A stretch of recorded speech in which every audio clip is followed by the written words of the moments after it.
Hello everybody, it's the Historical Gamer once again, and today we're going to be taking a look at an old classic, a game that was made by Sierra, one of the old-time strategy game classic studios, and this game is actually a sequel of one of my first war games that I ever played of all time, that being Civil War Generals. This game is Civil War Generals 2.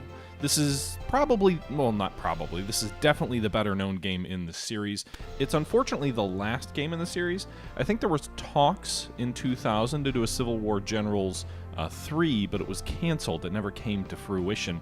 Civil War Generals 2 was very popular. It sold over 200,000 units. It came out in 1997 in this sort of transitional period where hex-based war games were still mainstream, and then you started seeing some real-time stuff like Sid Meier's Gettysburg came out around the same time. And Sid Meier's Gettysburg really overshadowed Civil War Generals 2, despite the fact that the game did pretty well. Again, it was one of the top-selling games. It did sell over 200,000 copies. And remember, this is the late 90s. This isn't, the modern digital era where a lot of games sell that many copies. Interestingly enough, there were some individuals involved in this game who left Impression Games, which is the game, Sierra was the publisher, Impression Games was the developer, and there were some individuals who left Civil War Generals 2 and ended up moving on to develop Combat Mission Beyond Overlord, so another classic in the wargaming world, certainly a little bit better known. And some of the individuals who were involved in Civil War Generals 2 actually, I believe, founded Battlefront? That's if this is to be believed, if the if this Wikipedia article is to be believed anyway. Some of the individuals involved in Civil War Generals 2 were involved in Combat Mission and were also involved in Battlefront. So that's kind of a cool legacy.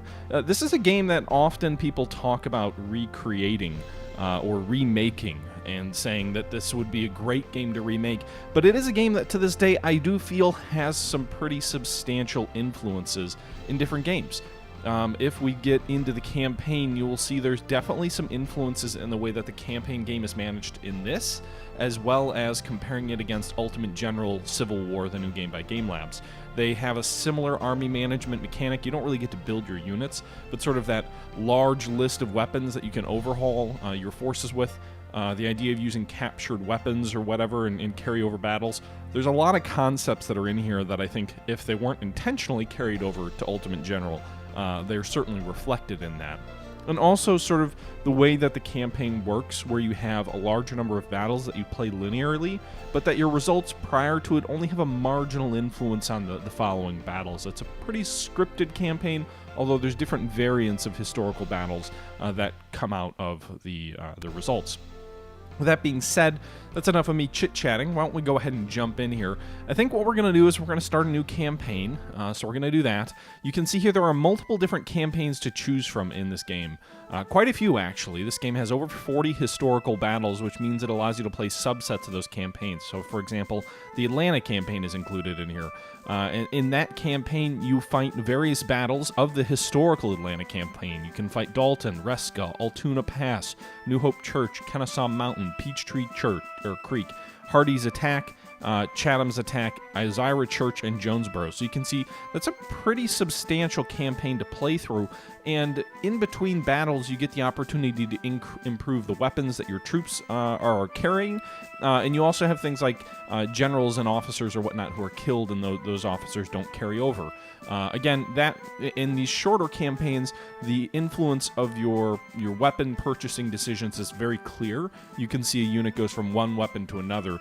In the grand campaign, it sometimes isn't as clear, but that's also because you might upgrade a unit, but then that unit might not fight another battle for 2 years, and then when you see it again in 2 years, it may not perfectly match what you thought it should have. But again, that's just because of the way that time can change some of those things, because there is some element of scripting in there too. You've got the campaigns for Lee's first invasion of the North. You've got the battles of 2nd Manassas, Harper's Ferry, Antietam, and Fredericksburg.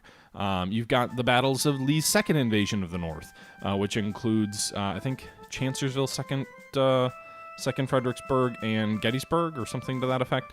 The Shiloh campaign is really just the Battle of Shiloh, I think. And then you've got the Grand Campaign, so the Civil War campaign, This is the big one. Every battle in both theaters is linked and cross-linked in intricate fashion. Your performance in each battle will determine where your army must fight next, usually automatically, although sometimes you will face important choices. So in that sense, it resembles another game of the time period, that being Panzer General, where you would fight a linked group of battles. There would be some carryover of your units, there would be some carryover of your upgrades, but then at times you would also get a choice on whether you want to fight one battle or another. And you could get slight variants of those battles as well, so there's a little bit of Panzer General in this game also.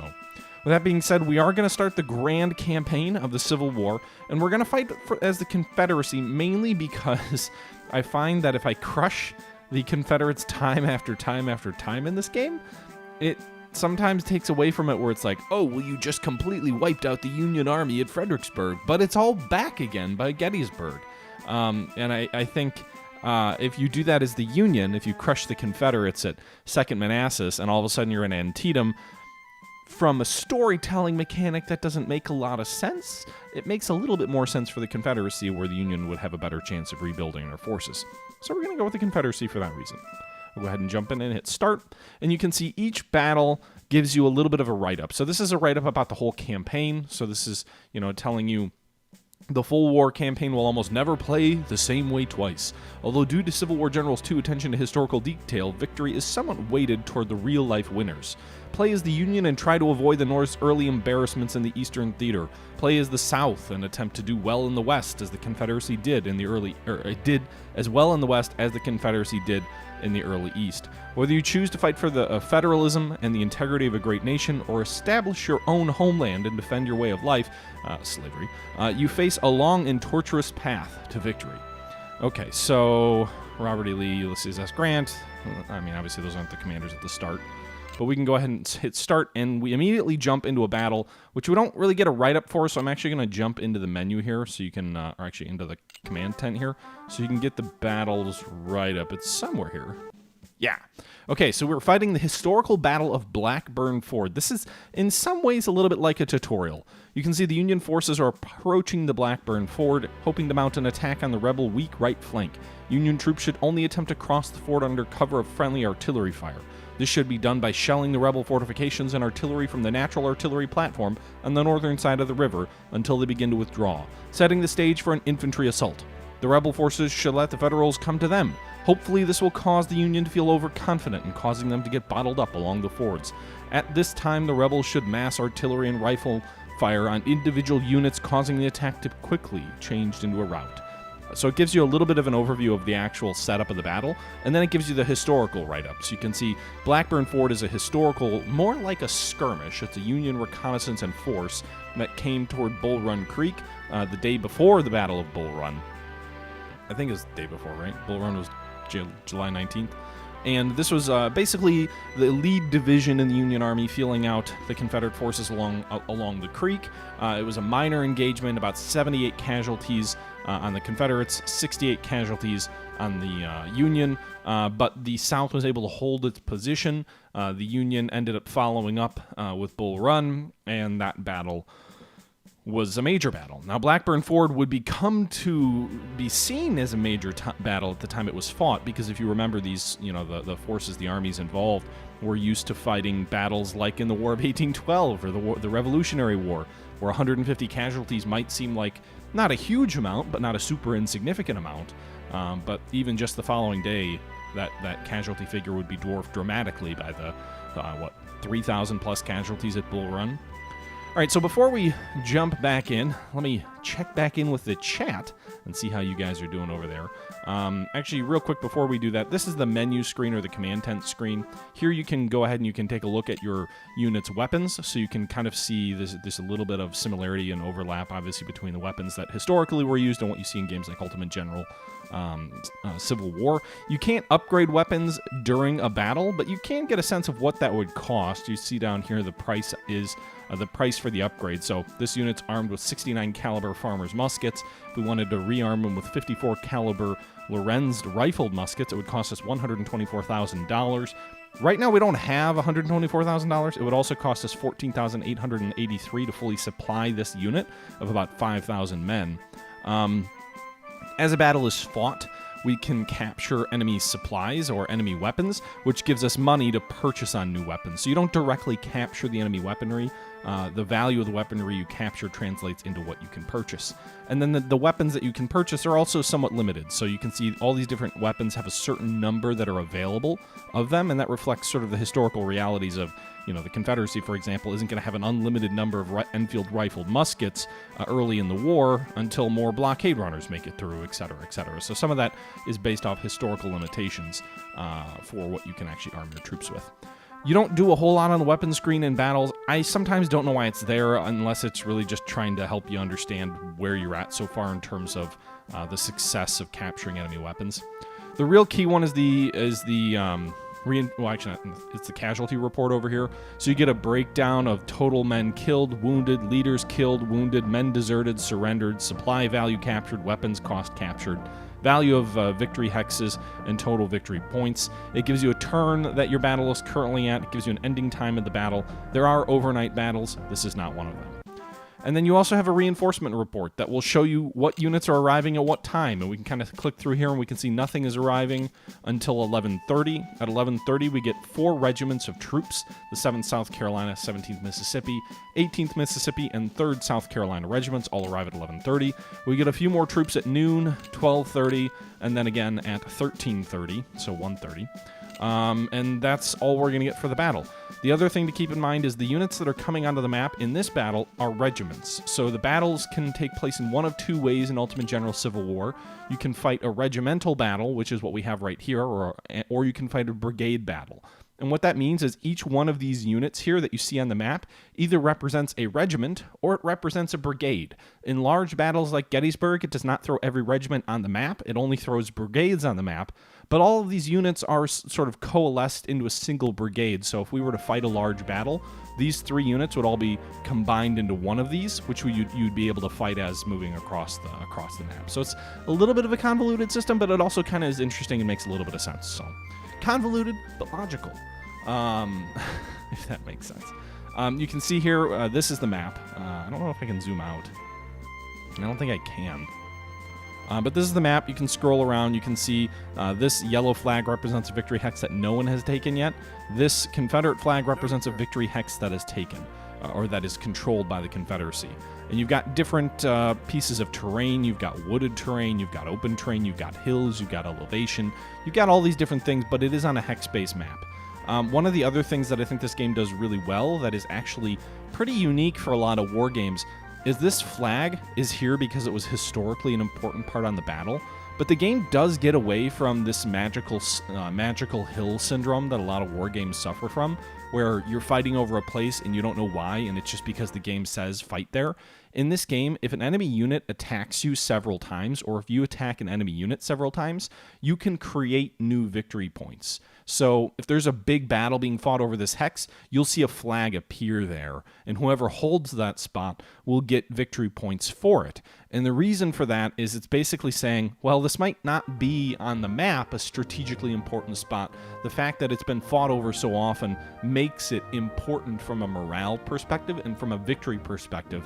And it kind of allows you to recreate the sense of if you hold the field or not, even if it's not, if holding the wheat field isn't super important from a tactical position at Gettysburg, the fact that you hold it still matters from a reporting the battle as a victory, because that's where everybody fought over. Now, we are the Confederate. Oh, no! Undo. Good, there's an undo button. I can undo that. Oh, we can zoom in and out. All right. So we can zoom out here to get a better sense of the field. This kind of mini box is a little bit annoying. You can kind of slide it off to the side there. You can see this is a pretty small battle at first. We don't have a lot of troops.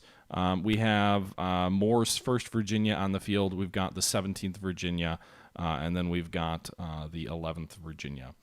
I'm going to go ahead and I'm going to move the 11th over here. I'm not actually, well, maybe I will position. I don't like the idea of positioning them in the open behind the fort. I would much rather position them in this wooded terrain to prevent the enemy from, easily flanking us. Can these guys go anywhere? This isn't even a fort. Why are you hiding here? No one can cross here, I don't think, anyway. So we're going to go ahead and move him down to this ford. And then we're going to leave Longstreet in reserve. Whoops. There's an abatis hex here. It's entrenched. Now, the other thing is every time you move your troops around, that impacts their conditioning. So you can see here there's a unit's organization. This is how well, I guess, their cohesion. You've got unit health, and then you've got unit morale. And so as you move units around, their organization and their health can deteriorate as you wear a unit out, and their morale can drop. Also, as they fight, the health and the morale and the organization can also can decline. You have some information up here around how many movement points you have, how much ammunition you have, what the firepower of the unit is. When you click on the unit, you get a breakdown of that unit. So right now we have 872 infantry here, but it actually says we've got 1,255 out of 1,255. So I'm guessing there's some support personnel or something to that effect in the background that don't actually have muskets, because this seems to be the number of men on the firing line. You've got movement points, firepower. I don't know what SP is. You've got a numerical breakdown of the unit's morale, health, and organization, the unit's weapon type, the stats for the weapon, and the unit's experience and the unit's quality there. You also have similar information here for the general in charge of the unit. This is James Longstreet. He's a brigadier general. You can see his influence, organization, loyalty, and health. He is also the brigade commander. So you see a little star here, which represents the fact that this regiment has the brigade commander with it, and you can move him around to different units. Although I don't remember how. I know you can. I don't remember how. There's a way you can do it. Game controls. Reassign division commanders. To reassign commanders, the selected unit must have a commander and also full movement points. Well, it doesn't have full movement points. For example, here, this is Captain Shields. He's in charge of this artillery battery. There's another artillery battery over here under Kemper. If we were to go ahead and reassign a division commander, Captain Shields may be reassigned to any of his subordinate units. Left-click to the assign, and right-click to cancel. So then we can just click here, and you can see he moves over here. Now it shows Shields over here, and this brigade commander, or this battery commander, is Garnett. He's a lieutenant, apparently benefiting from an 899 positive influence over the top of his existing stats. Not sure why. And you can also sometimes see leaders actually provide some combat bonuses to their troops as well. Oh shit, that is a ford. Or no, it's not. It's just line of sight. The sort of X'd out hexes are areas you can't see, and the green areas are areas you can't see. So that being said, let's go ahead and end the turn. Now, some units didn't move, which means we can give them additional supply. We have 4,000 supply points to draw from, and the units that didn't move all have full supply, but we can actually give them extra supply, sort of carrying extra cartridges if we want. Okay, so we moved him. Move him to the ford, change him into line of battle formation, and I think that's the only thing we'll change right now. Except maybe we'll reassign Longstreet. Alright, so we'll move Longstreet to this ford unit over here, and you can see this unit actually lost 6 firepower by losing the division commander with them, and their morale dropped a little bit. So the division commander moves over here to the 17th Virginia Regiment, which is currently chilling with their musketoons over here. So that's the situation right now. I don't have a lot else to do, so we're going to go ahead and we're going to just kind of continue passing the time. All right, so the Yankees are showing up. It looks like they're moving toward Mitchell Ford. We've got an enemy infantry unit here in line of battle. Looks like it's R. Jones's unit, the 1st Massachusetts Regiment. And then we have J.H. Carlisle, 2nd U.S. Artillery. Now, this 2nd U.S. Artillery is currently moving into formation. If we zoom in, actually, we can see that they are limbered up. They are not able to fire at the moment. So what we can do is we can fire on them. And you get a little notice up here that tells you, boys, we caught them with their britches down, because they can't return fire. There's no counter battery fire that can occur here. If they were in line and ready to shoot back, they would be able to return fire. But they can't because they're not ready to do that. So we're going to go ahead and shoot them. And then you get, each time you do one of these little fights, you get a little bit of a video. You can turn that off from some reenactors or whatever that kind of shows you, like, visualize what's happening, since obviously it's a hex-based game. And you can see there we inflicted 1 casualty on the enemy. We hurt the morale slightly. Our other battery here under Garnett can't see these guys, so we can't actually hit them there. Okay, so we're going to go ahead and move through the next turn. All right, so more enemy artillery moved into position. Meanwhile, I probably should have dug this guy in, right? So we'll dig in Garland here.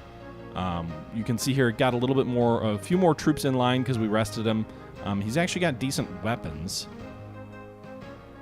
Can I reassign him? All right, so we're going to move Longstreet over to the point of contact here to give these guys a little bit better morale.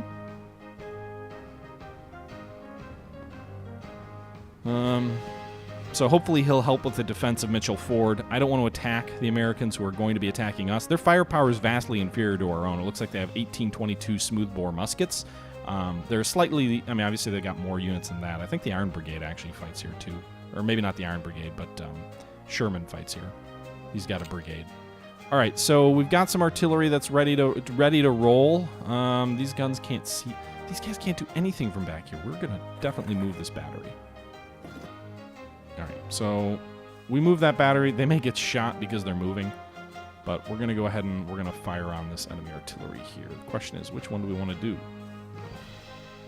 Let's fire on this battery. And now that they're... Actually, it doesn't look like they returned fire at all. So one more casualty. We took away one firepower on their end, and we hurt their morale slightly. All right, so we're going to dig these guys... Oh, you can't dig in because they're in the Ford's territory itself.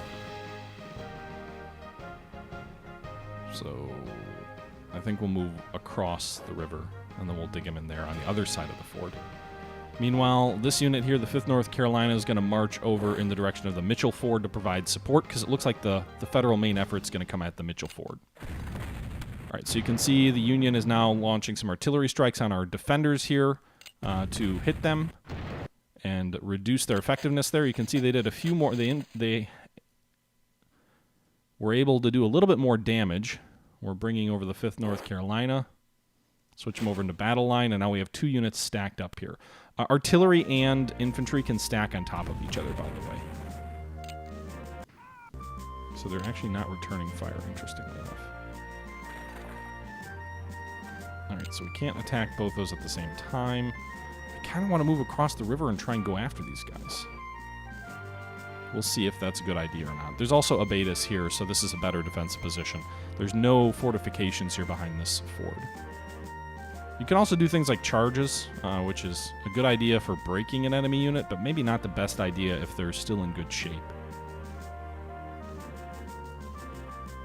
Actually, let's do this. We are going to charge, which is going to cause a massive amount of casualties.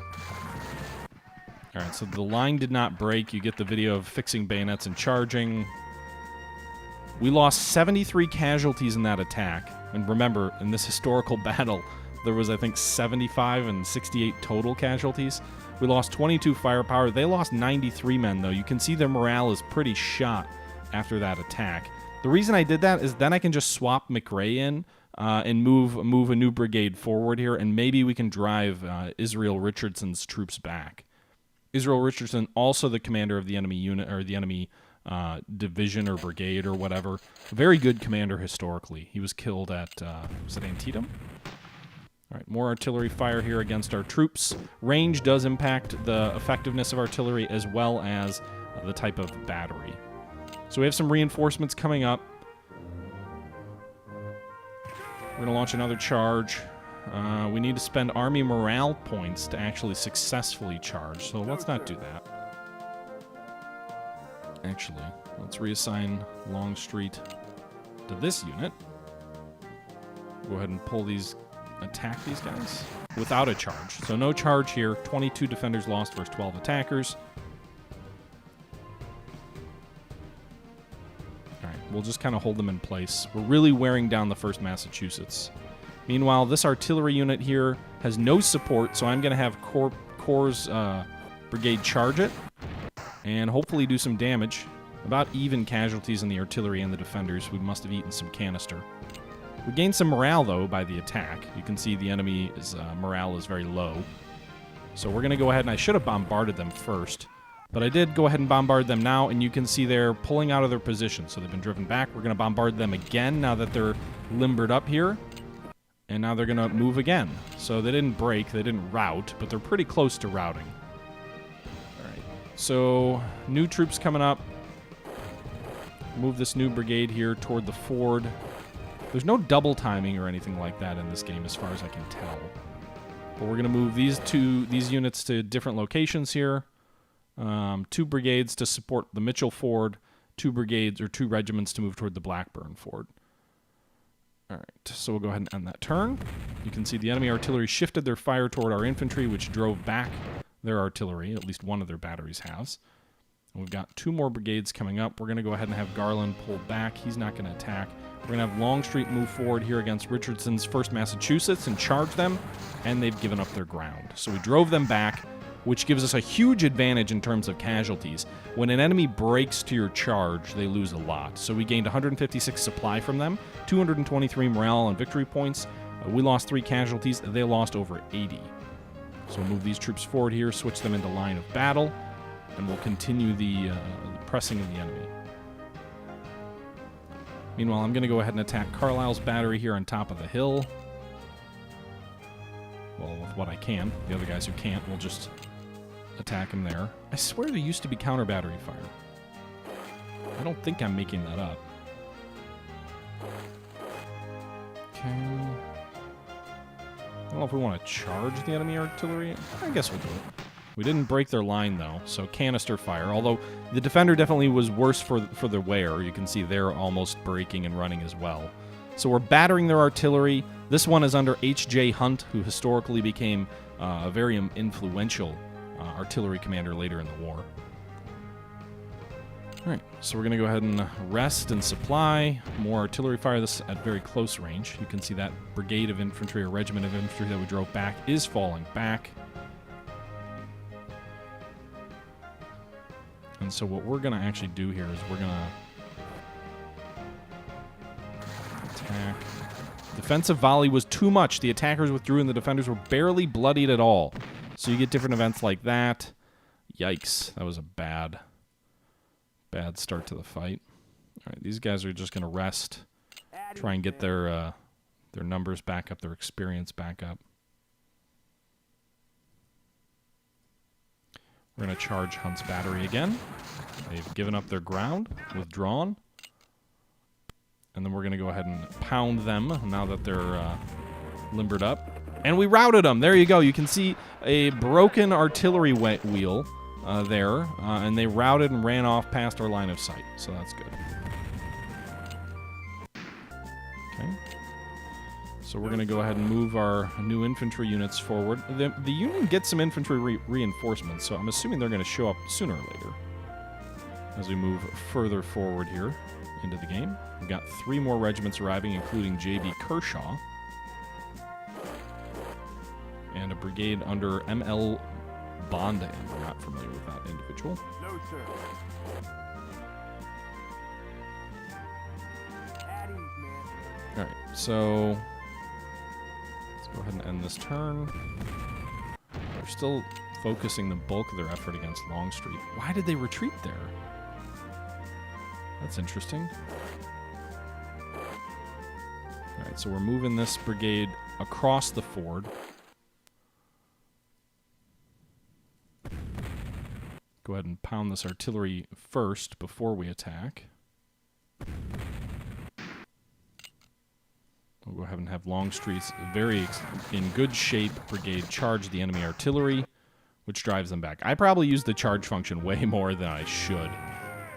But hey, it can help us rout the enemy there. We routed another battery, and every time you rout the enemy, that gives you a large number of guns. Oh shit, they're flanking us. They're flanking us, boys. They've got a brigade over, or a regiment over here, the 2nd Michigan, moving around the Bull Run Ford. So let's pull some of these units back. We're going to go ahead and dig these guys in. Well, the good thing is we've actually got a lot of troops coming up. So Kershaw can go ahead and continue to support the advance, while these guys can guard the flank of the advance. So the 8th South Carolina, the 11th North Carolina will form this line of battle here, and then Kershaw's brigade will advance forward with Longstreet.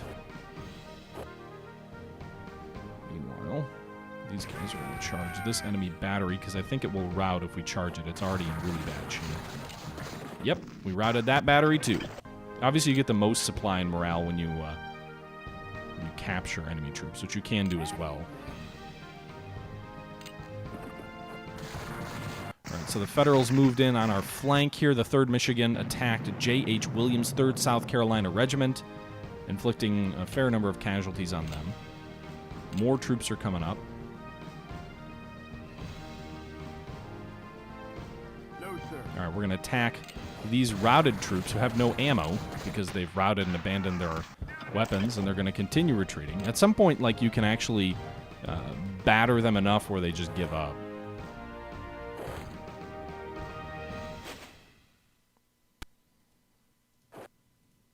All right, so Kershaw. So the 3rd Michigan's in pretty good shape. We've got 2 good units here in the 5th North Carolina and the 2nd South Carolina that we're going to go ahead and attack them directly. Not a charge, but an attack. You can see there's 68 defender casualties versus 22 attackers. We'll go ahead and attack with Kershaw there, and the enemy breaks and gives up their ground. Now, we can't charge because these guys' morale is in the yellow, but we can launch a regular attack against the 3rd Michigan and drive them from their position yet again. Now, these casualties are more important that we take, I believe anyway, because they're going to impact what we have available to us at Bull Run just the following day. No, sir. But if we break an entire Union division, I imagine that would be more useful. So we'll continue the aggression. Always be more aggressive.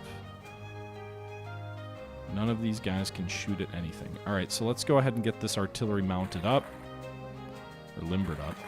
We're going to move them across the ford now. So go ahead and end the turn. What turn are we on anyway? Some new Union reinforcements arrived. Heavy Union forces, 65 assault value there. They did some bloody work against the 17th Virginia there. It's Sherman's boys are coming up. So go ahead and pull the 17th Virginia back.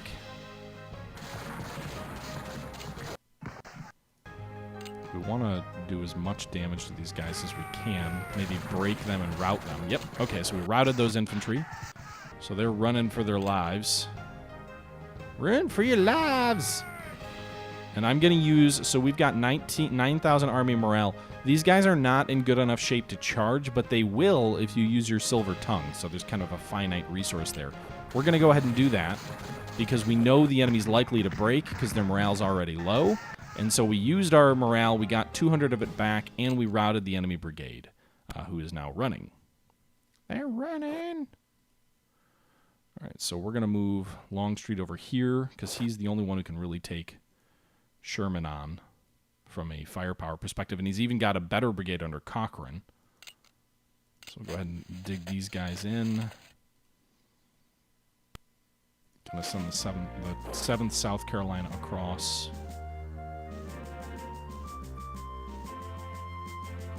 Move bottom forward. And you can see these new victory locations are showing up on the map here to represent, again, what is important now, which may not have been important before, because this battle is unfolding.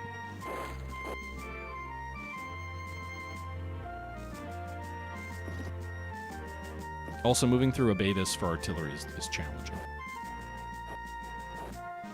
Alright, so that'll end this turn. You can see multiple enemy units are routed. We're 12 turns in out of 21.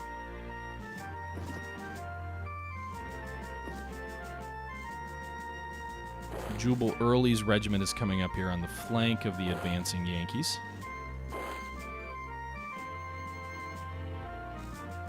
Bring bottom forward.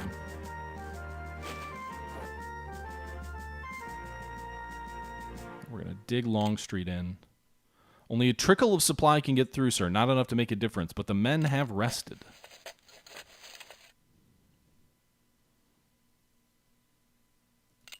Addies, man.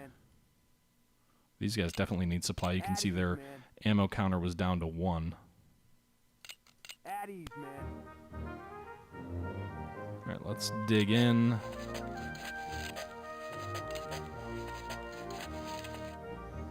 No more reinforcements coming up. I think I'm going to pull these troops back from... I keep hitting the wrong button. From McLean's Ford and move them to support against Sherman. So you can see the 2nd Wisconsin Regiment attacked, 59 firepower versus Longstreet. The attackers suffered more casualties there, 63 versus 46, but their morale and the morale of the defender went up. But the defender lost 16 firepower, which means if the Yankees attack us again, we'll probably get the worse for the wear. That time they shifted over to the 18th Mississippi, which is a far weaker unit, and Sherman attacked the flank of Longstreet's force. So rather than going at the strong forces, they're going around on the flank. So you can see here Longstreet is at 52 and not in the greatest of shape.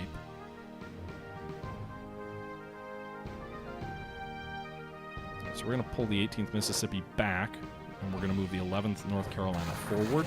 We're going to see if we can surround an enemy unit here.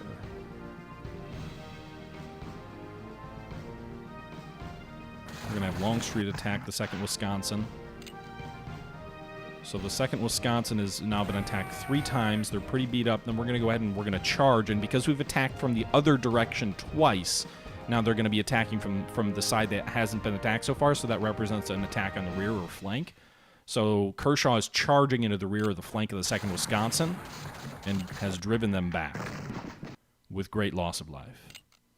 So now the 69th New York here is going to be close to surrounded? Surrounded? Not quite surrounded.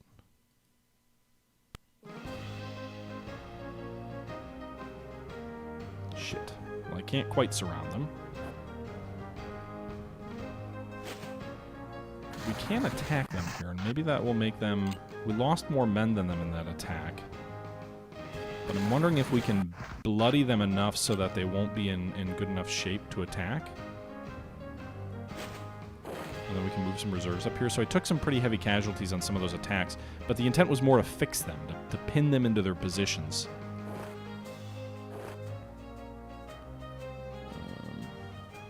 Alright, so Early is going to charge into Sherman. No, that's a bad idea.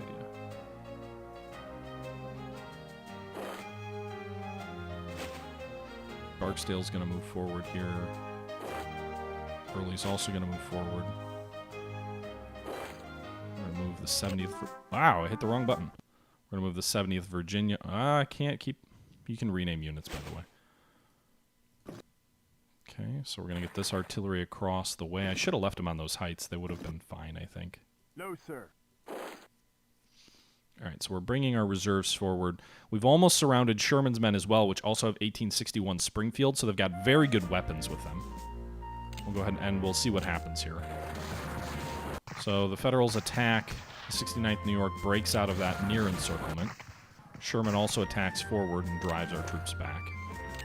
But by attacking, Sherman actually gets himself into a worse position. I'm okay with that. Alright, so we now have Sherman surrounded at the very least. The 3rd South Carolina is in rough shape, and if we try and issue them orders, their organization and their morale is so low that if we try and issue them orders, you get a little pop-up that says, you know, these boys can barely move at all. If they do move, it'll be to the rear. Should we try and retreat wherever they can? So we can't actually tell these guys where to go. We can tell them we want them to retreat, and then they'll retreat sort of in the direction they want to retreat. But we can't actually tell them where to go. All right, so these Yankees are surrounded. We're going to go ahead and hit Sherman with some artillery. And we're going to go ahead and we're going to attack first with Early. We're going to go ahead and charge with Early. And the brigade surrenders. So that charge was effective enough, their morale was low enough that the enemy, it says brigade, but really it's a regiment, surrenders. And so then we get this little video infographic. Shows the fact that we're fixing bayonets, that we're charging again. The it showed Yankees or whatever. And there you go. So we forced them to surrender. 308 casualties for the enemy, 42 for us. Plus the entire unit that's left surrenders. We get all of their weapons. And that only took 1 attack. So that was a very good result for us. And we can move some of these other troops forward here. Let's give Longstreet's boys a little bit of a break. They're not red, but they're not in great shape. Okay.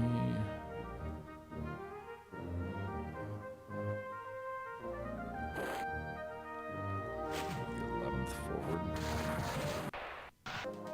And again, I'm attacking in some cases where I know I'm going to lose more men than I'm gonna hurt. but sometimes it's more of a spoiling attack. So we attacked Cochrane. We knew we weren't going to break him with a far inferior regiment, and we took more men. But you can see now his unit's morale is in the red, and that essentially gives us a better long-term play, even if it might not, look so great in the short term. So let's move this artillery forward to support the advance, and we can move these troops up also. And so we've pretty much abandoned our starting position, and we've gone for a really aggressive attack forward. I'm leaving one brigade back, just in the event that this brigade we saw over here to the west tries to advance and do anything, if it even is still there. I just sent these guys over to kind of scout, and they're not seeing anything, so the enemy may have actually pulled that brigade back. So we'll go ahead and end the turn. You can see morale is not yet recovered from that charge where we used our silver tongue, but it's getting better. All right, so that one enemy regiment here, the 13th New York, attacked but did not succeed. And that's going to be very bad for them, I think. What's this artillery? All right, so this artillery can't shoot at anybody where they're at, so we're going to mount them up. Meanwhile, these guys are on top of the plateau, so they should be able to... They can't attack at the same turn, but they should be at least... in theory.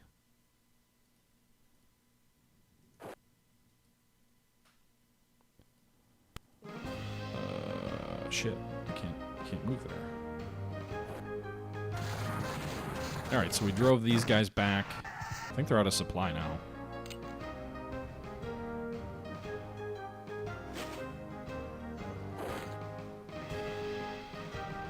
Oh wait, Kemper can move around here, but then he can't attack. That's fine. Alright, so we now almost have them surrounded. So what I'm going to do here is I'm going to order the 70th Virginia to charge this artillery battery. And he drives... Nice! Okay, so we charged the artillery battery with a very good brigade, drove them back, and they retreated inside the 13th New York's position. And now my boys, now my pretties, now my lads, we can go ahead and attack and hopefully force these guys to surrender. So the first attack didn't succeed. The second attack we're going to charge. Can't charge.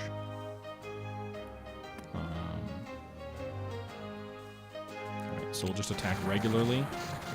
I think the artillery surrendered there, but not the infantry. Yep. That's okay. So now we can go ahead and with the 11th North Carolina, maybe we can charge. We can use 254 morale to convince them to charge. We will. And that charge triggered the surrender of a second Yankee regiment.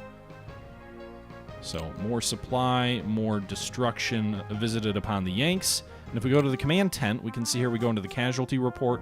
We can see this has become a very bloody battle indeed. We have actually lost more men than the enemy. We've lost 320 killed, 665 wounded, versus 291 Yankee killed, 596 wounded. However, they've lost 1,500 men surrendered, which at the end of the day obviously tilts the value dramatically in our favor.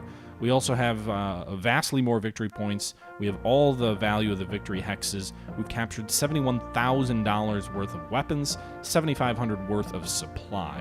And that means that so far, with 6 turns remaining, this has been a pretty decisive affair in our favor. We're going to go ahead and let these guys rest one more turn. They're almost back up to green everything. Green everything. All right. I think this regiment is also pretty battered. Peck's Brigade, the 2nd Wisconsin, so we could force them to surrender. Now, the only thing is that, again, the 2nd Wisconsin's going to be back to completely good health in a turn or so. So we've got a couple of units that are beat up, but in general, we're in good shape, and they're not. All right, so we're going to move these troops, the 1st Virginia, to try and get around the 2nd Wisconsin. I'm guessing the 2nd Wisconsin's not in good enough shape to move in the first place, but... Anyway, this should be sufficient to get them to surrender. And if you right-click, by the way, on a hex, you can see information about it. So there is actually a completely fresh 12th New York over here. No, sir.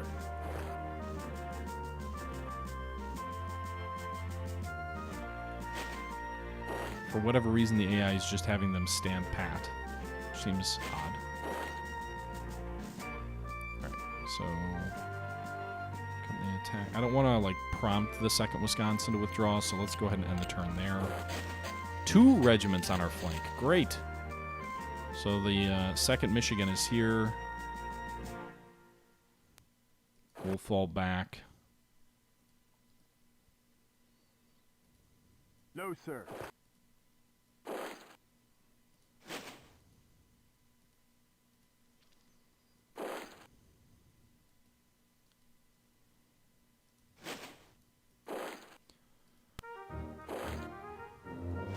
Alright, so we are going to get these guys surrounded next turn.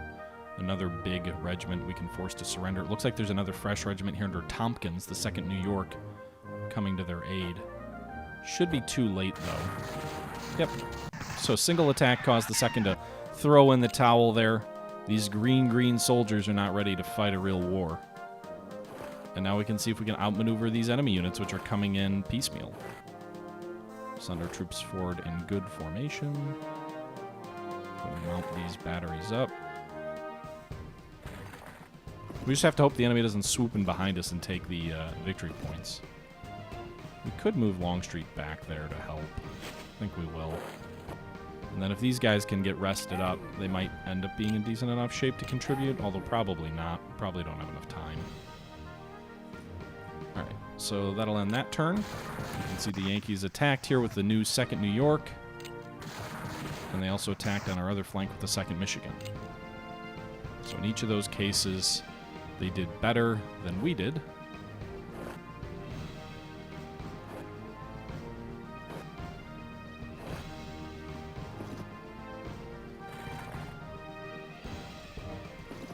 Alright, so moving some artillery up here No, sir. to support. And then we'll have the 2nd New York surrounded, although it'll probably take a couple attacks to force them to surrender. These guys here.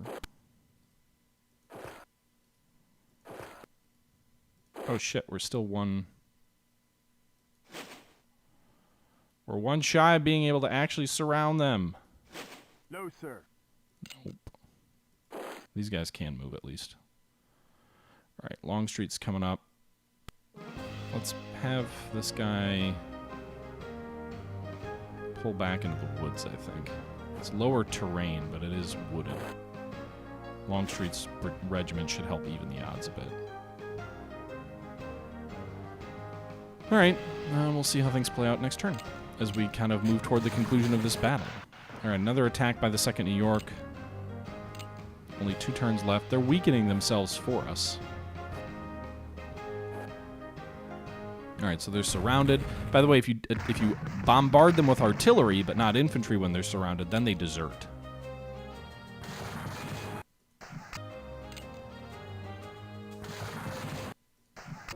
Alright. This unit's so beaten up they couldn't attack a chicken coop. Well, that's unfortunate. Alright, so these guys are surrounded. Oh, come on. We've still got pretty good firepower, too. Oh, 42, I didn't even see that. None of my units can attack. None of my units are in good enough shape to finish this enemy unit off. These guys will be ready to attack next turn. So will these guys. So we should be able to finish off the 69th next turn.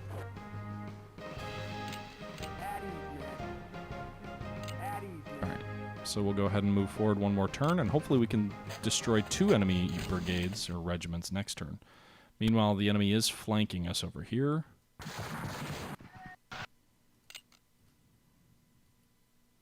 Longstreet will attack, then we'll shift these guys down against this 12th New York.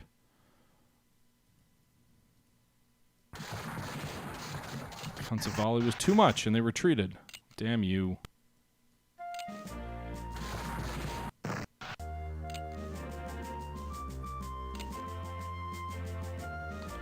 God damn you guys.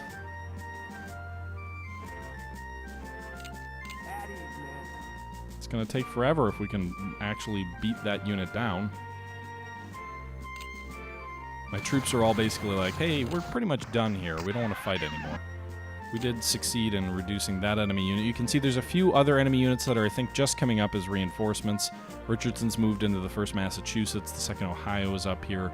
But I think we'll hold off attacking them directly. Go ahead and do some artillery bombardments and impact a few casualties.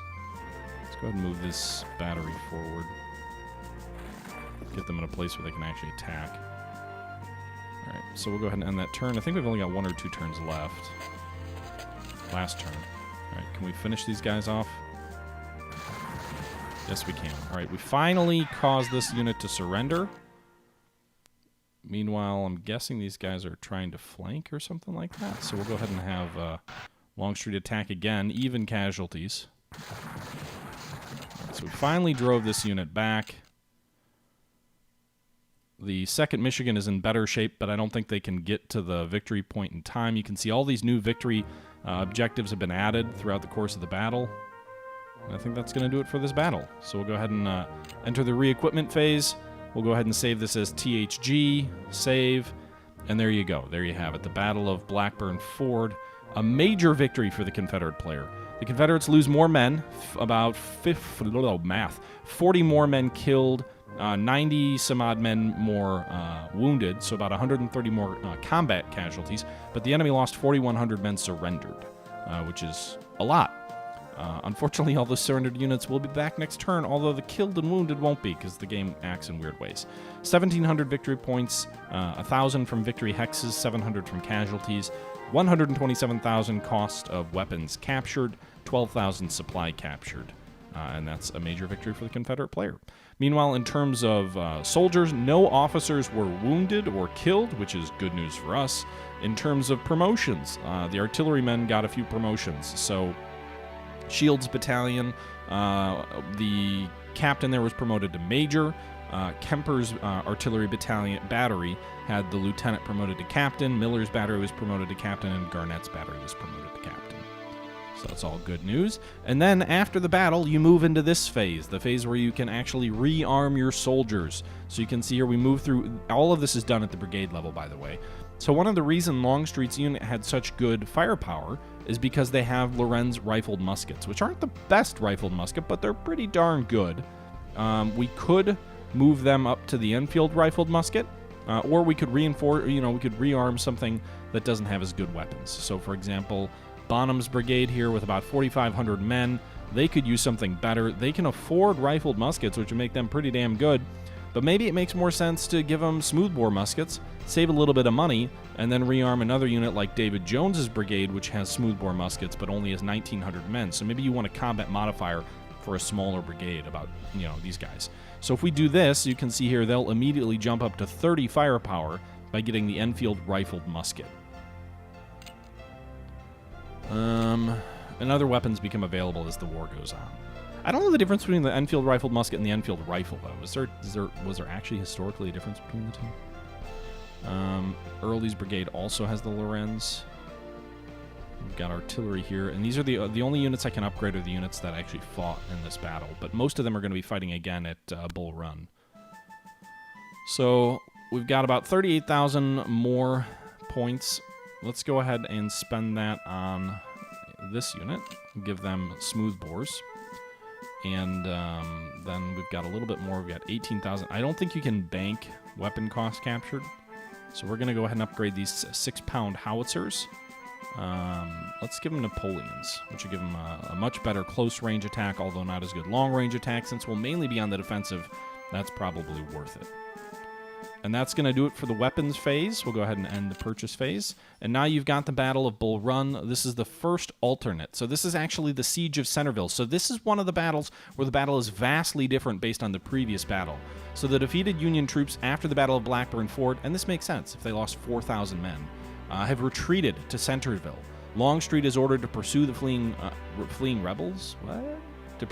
Longstreet is ordered to pursue the fleeing rebels. The Union are not the rebels.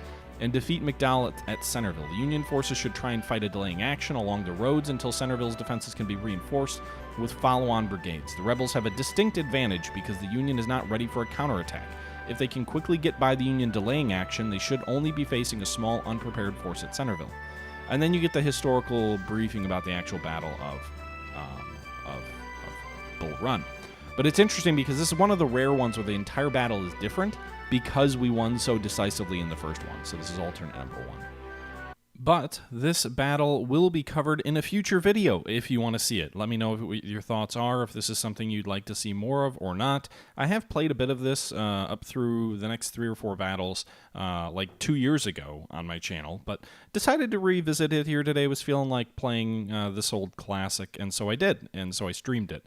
But let me know if you want to see more of this, if this is a game that is somewhat interesting to you or not, or if this is, I'm thinking maybe we do like a Throwback Thursdays or something like that, where every Thursday we post a video for this. But I'm interested in gauging your opinions as well.